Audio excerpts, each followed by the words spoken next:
Welcome sa DRS 2.0. Fresh at nagbabagang happenings ba ang hanap mo? Mga padabarkads man yan o mga trending topics? Pwes, sagutin natin yan.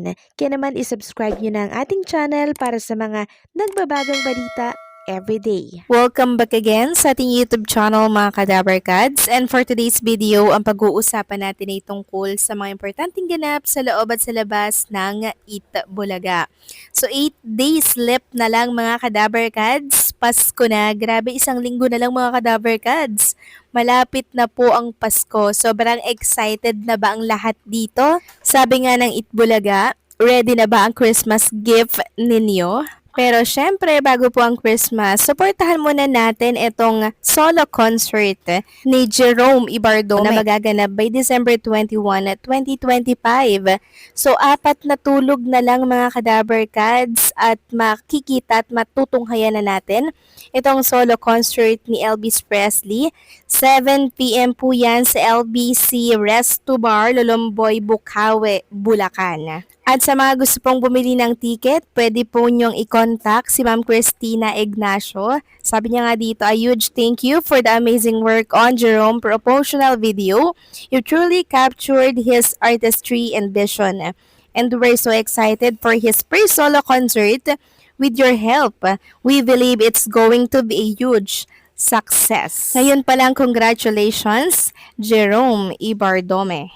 Samantalang pag-usapan naman natin ang tungkol kay Roel Carino. Kung inyong natatandaan, nagwagi po si Roel Carino, di ba, bilang Best New Male Artist para po yan sa 38 Aliw Awards at naimbitahan pa nga po siya sa Itbulaga para lang i-congratulate ito ni Bossing Vic Soto at ng mga Dabarkads natin on live television. Pero hindi natin alam na nominated din pala si Jean Jordan Avina for Best New Male Artist, no? Dito po sa Aliw, nakakatapos lamang mga Kadabarkads. And grand champion nga po ng The Clones, itong si Jean Jordan. Pero, hindi po pala siya nanalo. Ito ipapakita ko na lamang po sa mga screen po ninyo. Pang-5 dyan na nominated, si Jean Jordan Abina. Pero, si Roel Carino po ang nagwagi. Marami nga po ang nagsasabi na inaungusan na daw ni Roel Carino si Jean Jordan. So para naman sa akin, parehas naman silang magaling mga Kadabarkads, 'di ba? Sayang nga lang dahil tinanggihan po ni Jean Jordan ang kontrata ng TVJ Production na binibigay po sa kanya. Di sana may chance pa po siya na mas makilala at sumikat siya, 'di ba? Kasi lagi siyang makikita sa telebisyon tapos sa Itbulaga pa. Kaso bumitaw po siya agad sa puno, no? Sana ito yung pagkakataon sana, 'di ba, para mas makilala siya, knowing Itbulaga, alam naman natin na magaling magpasikat 'yan lalo na kung may potential ka at nakikita naman natin yung kay Jean Jordan, yung potential na maging superstar, 'di ba? Well, wala tayong magagawa kundi igalang po ang desisyon niya. Ang sa atin lang naman nakakapanghinayang bilang taga-suporta niya din para mas lalo sana siyang sumikat at makilala po sana dito po sa industry. So marami din po ang nanghihinayang sa kanya mga Kadabarkads dahil bigla na lang siyang bumitaw or maaga po siyang bumitaw dito po sa Itbulaga. At para naman po sa mga nakakamiss kay Jean Jordan Avina sa kanyang boses mga Kadabarkads, meron pong mga gig and concert si Jean Jordan Avina na po pwede nyo po siyang makita and supportahan. So ipollow nyo lamang po yung page ni Jean Jordan.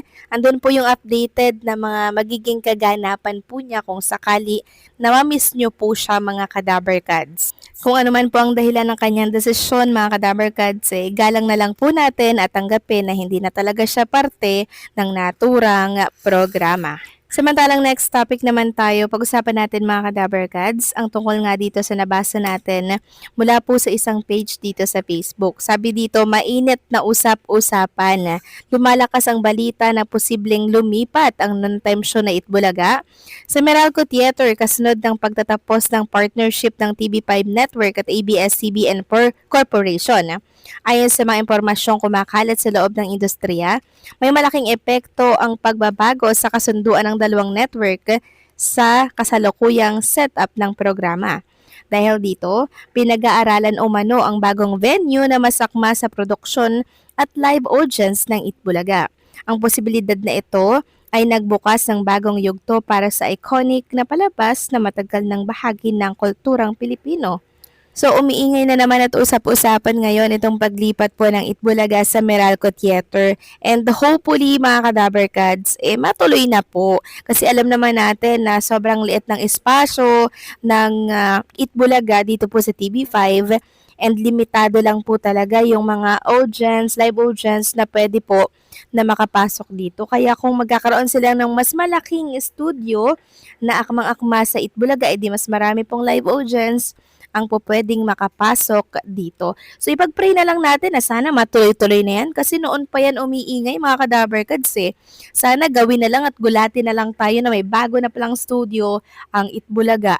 Diba? Hopefully, mga Kadaberkads. Since dumarami na rin naman po ang sponsors ng naturang programa at nakikita po natin yan, diba? Ang dami po nilang mga product na pinapamigay sa mga live audience nila. Grabe, parang manufacturer nga po ang Itbulaga sa dami po ng stock nila sa kanilang stock room ng iba't ibang mga product mula po sa mga sponsors at lahat yon pinapamigay din po nila mga Kadaberkads sa mga live audience, sa mga online viewers. Grabe, nakakatuwa lang na ang Itbulaga po talaga naman pong pinagkakatiwalaan ng maraming mga advertisers, 'di ba? Yun po ang tinatawag na success ng isang programa. Kaya kung inyo mapapansin, tumataas na din po yung mga papremyo sa Sugod Bahay mga kapatid. Nung nakaraan nga, ginawa po ni Bossing Vic Soto na 100,000 pesos. Yun ay dahil sa mga advertisers na patuloy na nagtitiwala po sa kanila.